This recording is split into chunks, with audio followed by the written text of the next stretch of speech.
So dudes, I've been away from uploading for a while because I spent some time in Montreal doing some promotional work for Ubisoft, and then when I got back, it turns out that I had COVID or the flu or something, I don't know what. Whatever it was extremely unpleasant, and I wasn't able to record audio.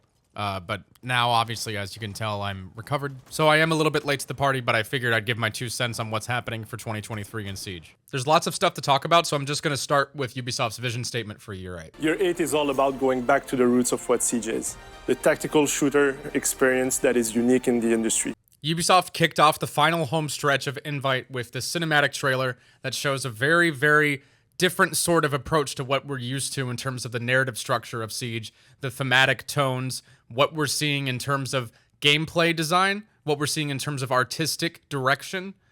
This is a very deliberate direction tack from Ubisoft that I think a lot of people are going to like. So what really initially stood out to me here in this trailer was just like we're shooting bad guys again. This is a Tom Clancy game. It's counter-terrorist stuff. It's cops, it's military service guys, it's security people, right? This is tactical shit. This is rootin' and tootin', aiming and shooting, action movies, spy flick, action adventure, espionage sort of stuff that we're used to seeing from a more old school, kind of gritty, grounded approach with Tom Clancy stuff. And we have a big bad. I don't know if he's associated with the Wolves faction. I don't know much about the Tom Clancy's cinematic universe per se. But this guy is the new main villain. Spoiler alert, he whacks Find you exceedingly Harry. fucking boring. Rip Harry. And he has some choice words to say about Harry's approach to the unit. This is a very dramatic direction change. I gotta say, like, having a guy show up and literally kill off the lead of the program, I don't think enough people are talking about how that's pretty dark, man. That's a deep cut. This guy is being used as a vehicle to say a lot of really interesting arguments about what something like Rainbow is in 2023, what role it keeps in terms of a peacekeeping project, in terms of a diplomatic project, alliance building, coalition building, all of these things. He is a very interesting character. He feared my time. Yeah, blah, blah, blah. Your Rainbow used to be feared. Blah, blah. A covert unit of apex killers. And you turned it into the fucking ice capades. He does not give a shit. He does not give a fuck about any of the ideas that Harry has here, right? Looking at it from a world history perspective, a world religions perspective, philosophy. All of these things that Harry is doing to try to find the best people for the most ambitious sort of diplomatic project he's probably seen or tried to do since the Allied war effort during the Second World War, right? He thinks that this is all bullshit. Now, this is interesting. Some people are saying that this guy is John Clark or Ding Chavez because of this line. Harry. Wait. You disgraced my unit, Harry. You disgraced my unit. So this guy was a part of the unit in a very involved way at some point. I don't think this guy is Ding or John Clark. John Clark and Ding were old guard, okay? And they probably have very, choice ideas about Harry's vision, but they probably wouldn't disagree with everything that he is trying to do, right? Because they're ultimately more alike than anything. This guy is... I'm a little worried that there are too many young people looking at this dude and going, "Oh yeah, wow, he kind of makes a good point," and are just kind of like ignoring the lengths that he's willing to go to get his point across, which is to kill the director of the program and kill everyone in Rainbow. That's what he wants to do. That's what he says. This is a dangerous motherfucker. Okay, this guy is on some other shit. He's not an idiot, right? He's a very well-written character, I think, so far, based off of what I've seen, the limited amount of time I've had to observe him. But he's a stand-in for something a lot more sinister. Something very under the surface in a lot of military communities that I think most people try to avoid. Most people try to avoid talking about. And I'm curious to see where they go with this, narratively speaking. So in terms of the creative vision here, it's very evident with Brava. If we take a look at her kit, right?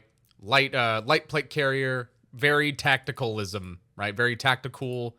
Lots of aspects about this character that I think evoke something of an older style of Tom Clancy game. So briefly, what does the new op do? So the new operator has a gadget stealing drone. So this thing can drive up to gadgets, fire a little laser at it, and then it'll steal it for the attackers, right? Any defender stuff the attackers will have, including things like Surya gates, as you can see here, yokais. The yokai can be controlled by the attackers if it gets stolen like this, right? Lots of different things. Capcan traps, Mozzie pests. Interestingly enough, Mozzie can steal this drone and then use it to steal back attacker gadgets for the defenders like claymores. So that is also possible. That is an interplay.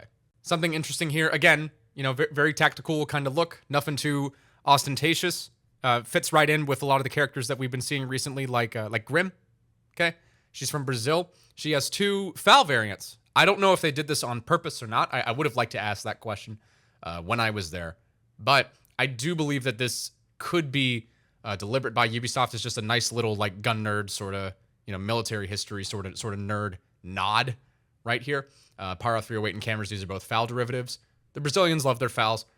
I don't know if that's intentional or not, but it is kind of neat if it is. She's a dynamic playmaker. She has a super shorty shotgun. She is a 3-speed. She's very mobile, and she has a lot of tools to do different things. You can see here, open a hatch, send the drone through it. Open a hole here, send the drone through it. The super shorty, I think, is going to be used more often than not. She also has claymores and I believe breaches. No, smokes. Smokes. Okay, those might get taken away based off everything else that she has. But at the moment, I'm okay with her being a little bit, you know, overtuned. So I avoid, personally, a Grim situation because that was not fun. So that's the new operator. Aside from the new operator for Year 8 Season 1, Ubisoft is adding a way to deal with, they call it spoofing, input spoofing, basically Zim users, people who use mouse and keyboard on console. And the methodology behind this is they're basically building in they're calling it Mousetrap. It's a system that adds like a certain degree of input lag to these input devices. You can see one of the actual aiming points is trailing the main aiming point here. When we detect you spoofing, we're going to start adding extra latency to your inputs. It's going to start out really unnoticeable, but it's going to ramp up over several matches, and it will definitely be noticeable. So they're looking at dynamic input here, and it's going to be a case-by-case basis, whatever this system that they've devised is. I don't play on console, so this issue doesn't really affect me that much, but I assume that most people are going to get behind this. They're also going to keep modifying the reputation system. This is something Ubisoft takes very seriously. They have added, well, I guess they will be adding eventually the functionality for voice chat removal. I think they already have text chat removal. I have seen some players with an automatically, I guess redded out chat box. So it's already automatically muted. But yeah, this is just something that, you know, keep in mind. Don't be weird. Ubisoft takes it seriously. Siege is also getting rid of reload canceling, basically being able to magically put the magazine back in the weapon in the middle of the animation so that you can continue firing it. What they are doing here now is like a one in the chamber kind of system where if you take the mag out, I'll show it so you can see it. Had ammunition, your weapon is again lethal. With Operation Commanding Force, you will no longer get the Take the mag out, right? 20. benefits of And then there's only one in the chamber, as you can see here reflected there. reload canceling. And what I mean by that is... So you have to commit to one, right? You have to choose whether to reload or not. And if you do decide to, you know, quote unquote, cancel the reload, then, you know, you have something to work with if you get lucky, right? But that's the basic idea here, is to make this choice a lot more purposeful. Once the magazine has cleared the weapon, it will not magically pop back in the weapon if you cancel that animation. In fact, it'll drop and then you'll have no magazine in your weapon. But if you had a little bit of ammunition left in your magazine, you'll still have one in the chamber. So this is kind of going back to, I believe, what they were getting at the beginning of this video, where the guy said, you know, we want to go back to the roots. We want this game to be a lot more tactically leaning. And this this really hits the nail on the head because it's an intuitive mechanic. It's easy enough to understand to anybody who knows even the most rudimentary aspects of firearms, and it's easy to explain. So good game design that's easy to explain here. Something else that Ubisoft is aware of is that the game is really freaking complicated. There's lots of moving parts. There's lots of terminology that isn't necessarily intuitive for new players.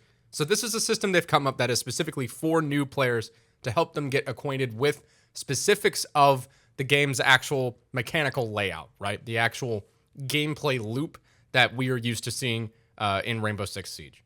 And so they have different roles assigned to different characters, and these are like little quests, little challenges that you can do that you can actually use to unlock operators, assuming that you're first starting out with the game. This guy, I got to talk with him and the other dude who was talking about the game. Yeah, the reload canceling thing. Both really smart, really on top of their stuff. Every time a newcomer plays a match, they'll be progressing their beginner challenges. They'll be able to see which operator specialty they've been progressing, and as they do so, they'll unlock different rewards such as renown, boosters, or newcomer packs. Additionally, players can unlock operators of that specialty. So for example, if you're playing as a breach operator and doing well, you're progressing those challenges and you'll unlock another breach operator to play as. It will be a great motivator for new players to be able to progress towards a specific operator, all while learning what that operator does within the game. So this is really smart and really intuitive. I think anything that enhances the onboarding experience, the new player experience for Siege, is a step in the right direction because this game has a notoriously high learning curve. So that was Year 8 Season 1. So Year 8 Season 1 is mainly about Brava, right? That's the big kicker here. But they also, because it's Invite, they did a big overview of what they're going to do for Year 8. They unveiled the Year 8 roadmap. And they made a really interesting commitment here. They made a really big promise, and I'm curious to see what you guys have to say about this.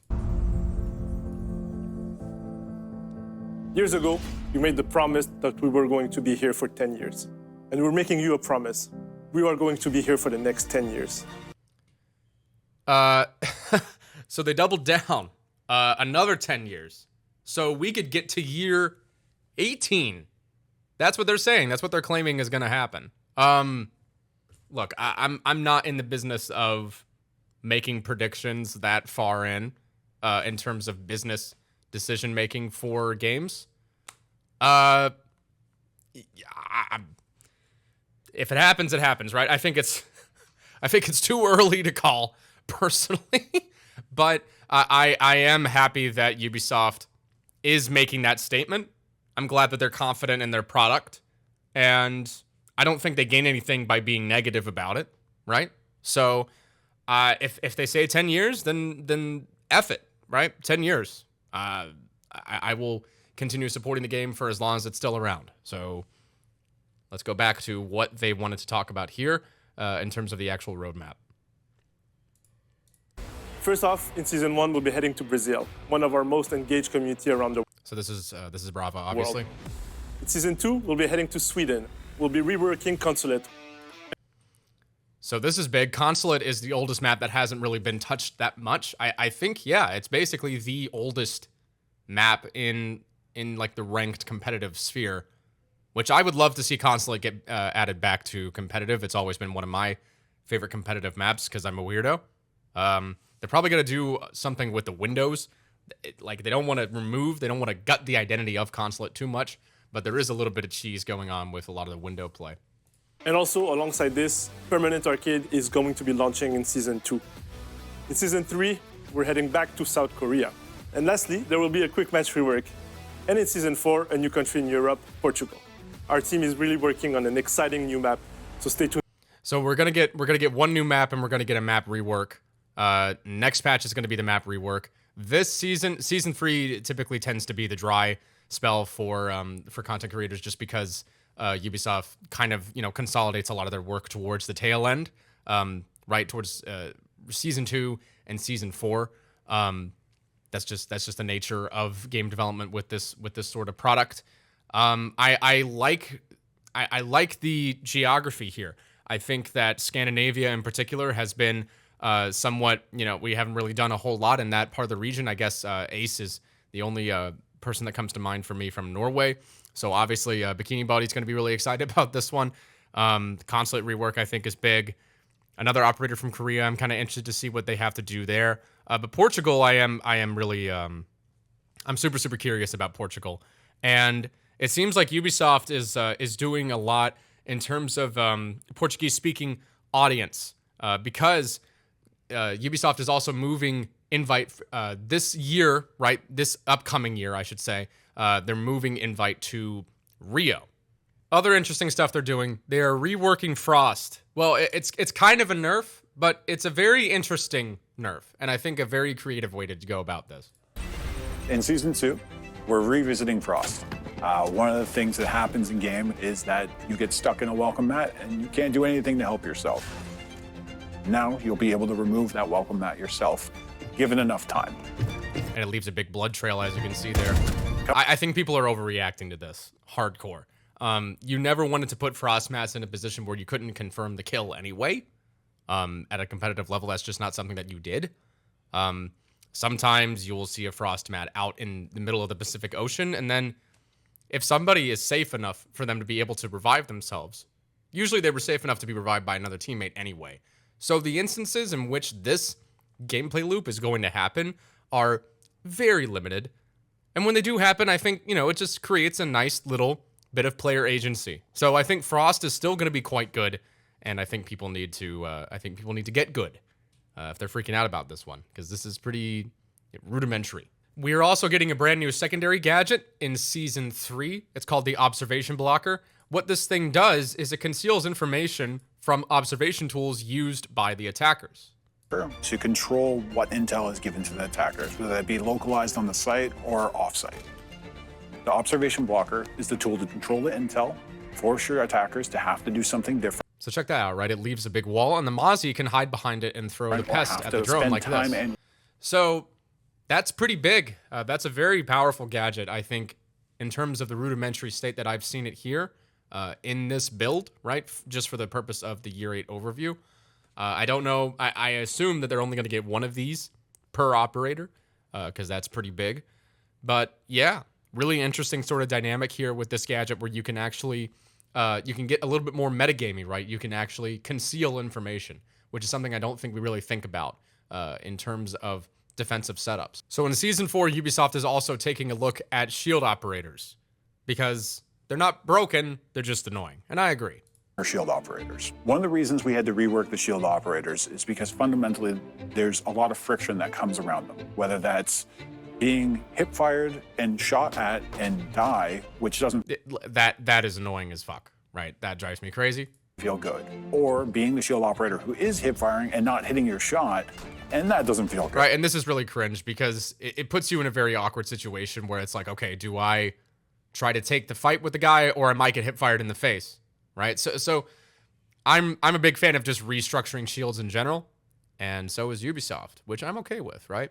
Negatives on both sides. They didn't really talk too much about this specific point, but they did show off some mechanical things that they are doing specifically. So this is a tool to help with situational awareness a little bit. As with everything that we're looking at in the game. I love that. And realign it to that empowering fact that you are an elite operator who can do their job and do it well. I like the Spartan Smash with the shield. That's really cool too. They haven't talked about this too much, but it's a little ways away. Controller players, you guys are getting different layouts. You're actually getting mapping for inputs with controllers, which I think is really, really neat. They said that they're going to restructure Quick Match. They're going to reduce a lot of the downtime to basically, I guess, make like a Siege Light sort of version that's a little bit more action-packed and a little bit more focused on the gunplay, I'm assuming, which, you know, I think they should do, right? Because Quick Match, I don't really see the incentive to play Quick Match at all, right? Unless you kind of want to, I guess, try out the maps you normally don't get to play in ranked. And also reducing the amount of repetition of things that aren't really core to the game of Siege. Yeah, they didn't really say like specifically what they're trying to do here, but that is something that is on their radar, which I like. But I want to get to a big one, okay? This is big, big, big. In Season 2, we're going to be bringing the aiming lane to the shooting range. You'll be able to customize the speed, the movement, the quantity of targets, as well as advanced techniques such as headshots only. I am a huge fan of that. I am really, really excited to see what they do with this. The more modularity here, the better. Because One of the things I don't like about Aim Lab is that you don't really get to get a feel for the weapon in Siege, right? And that's the biggest issue, is not being able to really practice with the weapon physics. So this is big. They're also doing a lot in terms of player onboarding in general, right? This is something that they have a whole section dedicated to in the roadmap for each season. Playable tutorials, each one of these maps will allow the players to learn a different element of Siege, whether that's basics like destruction or verticality, droning and rappelling, reinforcements and barricades. We reward 10 new ops for players upon completion of those tutorials. 5 on attack, 5 on defense. And in Season 4, we'll be bringing the Defender AI playlist, a safe place to teach your friends how to play Siege and to learn new operators and new maps. We're really excited about this new AI playlist. It uses a machine learning algorithm, which is informed by our current players playing today. In this playlist, which could mean anything. Which could mean we have a machine learning spawn peeking robot. I'm curious to see how they adjust the dials on that. But this is an interesting feature nonetheless. So that's the long and short of Year 8 for Rainbow Six Siege. I'm pretty excited. I'm very happy with this direction that Ubisoft is taking. I'm happy with the marketing and the artistic direction. I think that says a lot about what they're trying to do in other facets of the game from a mechanics design point of view. There are many different things you can see are clearly inspired by that. And it's going to be interesting to see what they do with operator designs moving forward from here on out. I really love what they've done with Brava, what they've done with her Gadget, basically creating an evergreen character that's always going to have some kind of interaction with future characters that they add as well. So time will tell just how complex this game can get and all the different ways that you can play it. I'm also really happy that Ubisoft has given a commitment of time to this game and made it really clear that they want to be here, that they want this game to stay around. And I think with enough support from us, I think it's possible. So let me know what you guys think of Year 8 for Rainbow Six Siege in the comments down below, and thanks for watching. And I'm glad to be back on my regular uploads.